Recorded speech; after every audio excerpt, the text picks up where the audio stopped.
Hi, my name is Anat Biswal, also known as the accountant guy, and in this video I'm going to demonstrate how you can utilize this debt payment tracker to pay off all your debts. So first of all, we have a debt overview section over here which specifies the debt divided into different categories. So we have got annual payment and monthly payments. Basically we have the debt details in the first column, then we have the loan amount, then the EMI amount. So this is the amount that you will be paying for each installment. Then we have the interest rate which you can specify over here. Then we have initial repayment. So this is the first date when you will be paying off the first installment of the loan.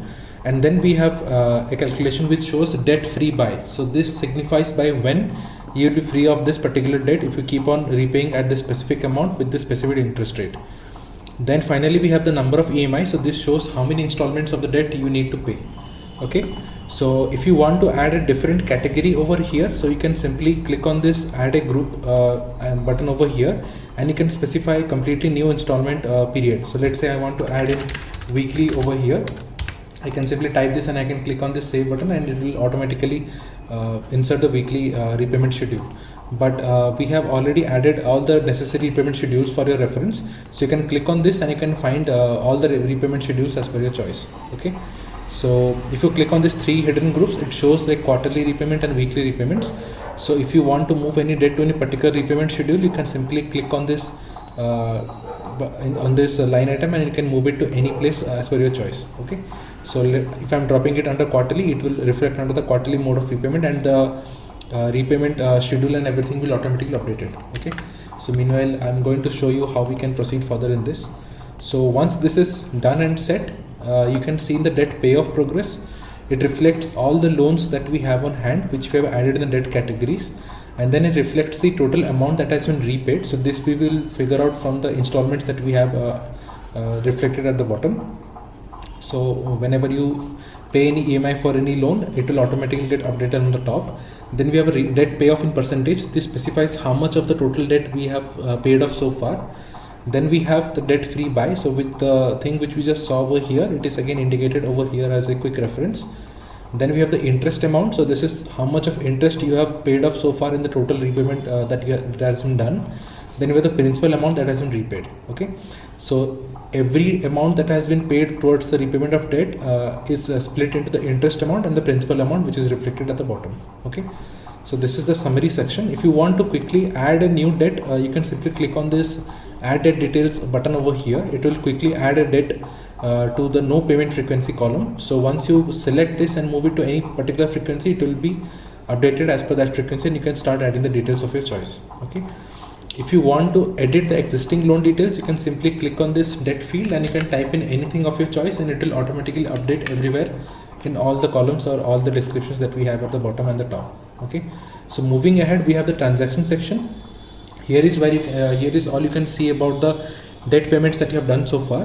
So first of all, we have the paid installment section, which reflects all the debts that have been paid by you, and it is again bifurcated into months. So later the month it appears on the top, and we have a quick summation of all the EMIs that has been paid so far. So if you see this particular column over here, and if you sum it up, it will automatically reflect all the EMIs that has been paid for that particular month, and it reflects over here.